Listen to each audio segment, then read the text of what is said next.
नमस्कार दोस्तों, मैं आपके लिए लेकर आई हूँ एक नई कहानी। चलो शुरू करते हैं आज की कहानी। तब तक के लिए मेरे चैनल को सब्सक्राइब नहीं किया तो सब्सक्राइब कर दो। इस औरत को देख रही हो जिसकी गोद में बच्चा है? हाँ, देख रही हूँ। कौन है यह? अरे, इसको नहीं जानती तू? पहली वाली औरत बोली। हाँ, नहीं जानती। दूसरी वाली औरत इनकार करते हुए बोली। यह पवन सेठ की दूसरी औरत है। पहली औरत गुजर गई, तब उसने इस औरत से शादी कर ली। हाय, कहाँ पवन सेठ और कहाँ यह औरत? हैरानी से दूसरी औरत बोली। इसकी गोद में जो लड़का है वह पवन सेठ का नहीं है। तब फिर किसका है? पवन सेठ के नौकर रामलाल का, पहली वाली औरत ने जवाब दिया। अरे, पवन सेठ की उम्र देखो, मुंह में दांत नहीं और पेट में आंत नहीं। दूसरी वाली औरत ने ताना मारते हुए कहा। दोनों में उम्र का कितना फर्क है? इस औरत ने कैसे कर ली शादी? सुना है यह औरत विधवा थी। पहली वाली औरत ने कहा। विधवा थी तो क्या हुआ? अरे, उम्र देखकर तो शादी करती। अरे, इसने पवन सेठ को देखकर शादी नहीं की, फिर क्या देखकर शादी की? उस औरत ने पूछा। उसकी ढेर सारी दौलत देखकर। आगे की बात निर्मला न सुन सकी। जिस दुकान पर जाने के लिए वह सीढ़ियां चढ़ रही थी, तभी ये दोनों औरतें सीढ़ियां उतर रही थीं। उसे देखकर यह बात कही, तब वह रुक गई। उन दोनों औरतों की बातें सुनने के बाद दुकान के भीतर न जाते हुए ड्राइवर ने हैरान होकर पूछा। मेम साहब, आप दुकान के भीतर क्यों नहीं गई? वह उल्टे पैर लौटकर फिर कार में बैठ गई। जल्दी चलो बंगले पर, निर्मला ने अनसुना करते हुए आदेश दिया। आगे ड्राइवर कुछ न बोल सका। उसने चुपचाप गाड़ी स्टार्ट कर दी। निर्मला की गोद में 1 साल का बच्चा नींद में बेसुध था, मगर कार में बैठने के बाद भी उसका मन उन दोनों औरतों के तानों पर लगा रहा। उन औरतों ने जो कुछ कहा था, सच ही कहा था। निर्मला उदास हो गई। निर्मला पवन सेठ की दूसरी ब्याहता है। पहली पत्नी आज से 3 साल पहले गुजर गई थी। यह भी सही है कि उसकी गोद में जो लड़का है वह रामलाल का है। रामलाल जवान और खूबसूरत है। जब निर्मला ब्याह करके पवन सेठ के घर में आई थी, तब पहली बार उसकी नजर रामलाल पर पड़ी थी। तभी से उसका आकर्षण रामलाल के प्रति हो गया था। मगर वह तो पवन सेठ की ब्याहता थी, इसलिए उसके खूंटे से बंध गई थी। यह भी सही है कि निर्मला विधवा है। अभी उसकी उम्र का पड़ाव चल रहा है। जब वह 20 साल की थी, तब उसकी शादी राजेश से कर दी गई थी। वह बेरोजगार था, नौकरी की तलाश जारी थी, मगर वह इधर उधर ट्यूशन करके अपनी जिंदगी की गाड़ी खींच रहा था। निर्मला की सास झगड़ालू थी। हरदम वह उस पर अपना सासपना जताने की कोशिश करती। छोटी छोटी गलतियों पर बेवजह चिल्लाना उसका स्वभाव बना हुआ था। मगर वह दिन काल बनकर उस पर टूट पड़ा, जब एक कार वाला राजेश को रौंद कर चला गया। अभी उनकी शादी हुए 7 महीने भी नहीं बीते थे और वह विधवा हो गई। समाज की जरूरी रस्मों के बाद निर्मला की सास ने उसे डायन बता दिया। यह कहकर उसे घर से निकाल दिया कि आते ही मेरे बेटे को खा गई। ससुराल से जब विधवा निकाली जाती है, तब वह अपने मायके में आती है। निर्मला भी अपने मायके में चली आई और माँ बाबूजी और भाई के लिए बोझ बन गई। बाद में एक प्राइवेट स्कूल में टीचर बन गई। तब उसे विधवा जिंदगी जीते हुए 14 साल से ऊपर हो गए। समाज के पोंगापंथ के मुताबिक विधवा की दोबारा शादी भी नहीं हो सकती है। उसे तो अब जिंदगी भर विधवा की जिंदगी जीनी है। ऐसे में वह कई बार सोचती है कि अभी माँ बाप जिंदा हैं लेकिन कल वे नहीं रहेंगे, तब भाई कैसे रख पाएगा। यही दर्द उसे हरदम कचोटता रहता था। निर्मला कई बार यह सोचती थी कि वह माँ बाप से अलग रहे, मगर एक विधवा का अकेले रहना बड़ा मुश्किल होगा। मर्दों के दबदबे वाले समाज में कई भेड़िए उसे नोचने को तैयार बैठे हैं। कई वहशी मर्दों की निगाहें अब भी उस पर गड़ी रहती हैं। माँ और बाबूजी भी उसे देखकर चिंतित हैं।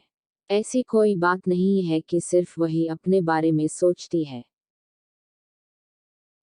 माँ और बाबूजी भी सोचते हैं कि निर्मला की जिंदगी कैसे कटेगी।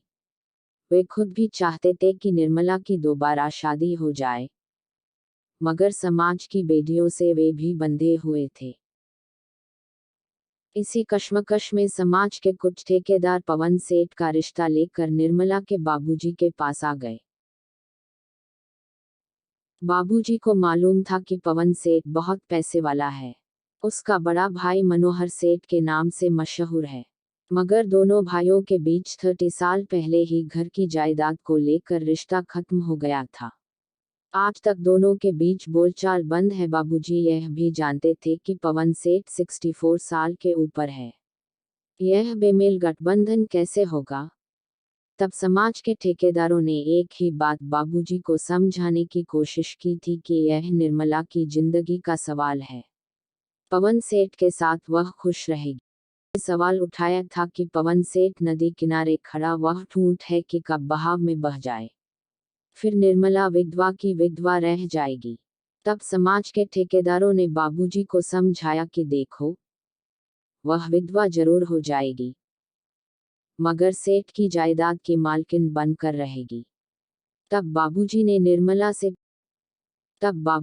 निर्मला से पूछा था, निर्मला तुम्हारे लिए रिश्ता आया है। वह समझते हुए भी अनजान बनते हुए बोली, रिश्ता और मेरे लिए? हाँ निर्मला, तुम्हारे लिए रिश्ता। मगर बाबूजी, मैं एक विधवा हूँ और विधवा की दोबारा शादी नहीं हो सकती। अपने पिता को समझाते हुए निर्मला बोली थी। हाँ, नहीं हो सकती है, मैं जानता हूँ, मगर जब सोचता हूँ कि तुम यह लंबी उम्र कैसे काटोगी, तो डर जाता हूँ। जैसे कोई दूसरी विधवा काटती है, वैसे ही काटूंगी बाबूजी। निर्मला ने जब यह बात कही, तब बाबूजी सोच विचार में पड़ गए थे। तब निर्मला खुद ही बोली थी, मगर बाबूजी, मैं आपकी भावनाओं को भी अच्छी तरह समझती हूँ। आप बूढ़े पवन सेठ के साथ मेरा ब्याह करना चाहते हैं। हाँ बेटी, वहाँ तेरी जिंदगी अच्छी तरह कट जाएगी और विधवा की जिंदगी से छुटकारा भी मिल जाएगा। बोलकर बाबूजी ने अपने मन की सारी बात कह डाली थी। तब वह भी सहमति देते हुए बोली थी, बाबूजी, आप किसी तरह की चिंता मत करें। मैं यह शादी करने के लिए तैयार हूँ। यह सुनकर बाबूजी का चेहरा खिल गया था। फिर पवन सेठ के साथ निर्मला की बेमेल शादी हो गई। निर्मला पवन सेठ के बंगले में आ गई थी। दुकान के नौकर अलग, घर के नौकर अलग थे। घर का नौकर रामलाल 20 साल का गबरू जवान था, बाकी तो वहां अधेड़ औरतें थीं। जब पवन सेठ के साथ निर्मला हमबिस्तर होती थी, वह बहुत जल्दी ठंडा पड़ जाता था। राजेश के साथ जो रातें गुजारी थी, पवन सेठ के साथ वैसा मजा नहीं मिलता था। पवन सेठ ने कई बार उससे कहा था, निर्मला, तुम मेरी दूसरी पत्नी हो, उम्र में बेटी के बराबर हो। अगर मेरी पहली पत्नी से कोई औलाद होती, तब वह तुम्हारी उम्र के बराबर होती। मैं तुझसे औलाद की आस रखता हूँ। तुम मुझे एक औलाद दे दो, औलाद देना मेरे अकेले के हाथ में नहीं है। निर्मला अपनी बात रखते हुए बोली, मगर मैं देख रही हूँ। क्या देख रही हो? उसे रुकते देख पवन सेठ ने पूछा। हमारी शादी के 6 महीने हो गए हैं, मगर जितना जोश पैदा होता वह पल भर में खत्म हो जाता है। अब मैं उम्र की ढलान पर हूँ, फिर भी औलाद चाहता हूँ। पवन सेठ की आंखों का इशारा वह समझ गई। तब उसने नौकर रामलाल से बातचीत करना शुरू किया। निर्मला उसे बार बार किसी बहाने अपने कमरे में बुलाती, आंखों में हवस लाती। कभी वह अपना आंचल गिराती, कभी ब्लाउज का ऊपरी बटन खोल देती, तो कभी पेटीकोट जांघों तक चढ़ा लेती। मर्द कैसा भी पत्थर दिल हो, आखिर एक दिन पिघल ही जाता है। रामलाल ने कहा, मेम साहब, आपका मुझे देखकर बार बार आंचल गिराना मुझे अच्छा नहीं लगता। आप क्यों ऐसा करती हैं? अरे बुद्धू, इतना भी नहीं समझता है। निर्मला मुस्कुरा कर बोली और उसके गाल को चूम लिया। समझता तो मैं सब कुछ हूँ, मगर मालिक कुछ भी नहीं कहेंगे। बीच में ही उसकी बात काट कर निर्मला बोली, मालिक से क्यों घबराता है? यह सुनकर रामलाल पहले तो हैरान हुआ, फिर धीरे से मुस्कुरा दिया। उसने आव न देखा न ताव निर्मला को दबोच लिया और उसके होंठों पर अपने होंठ रख दिए। निर्मला ने कुछ नहीं कहा। फिर क्या था?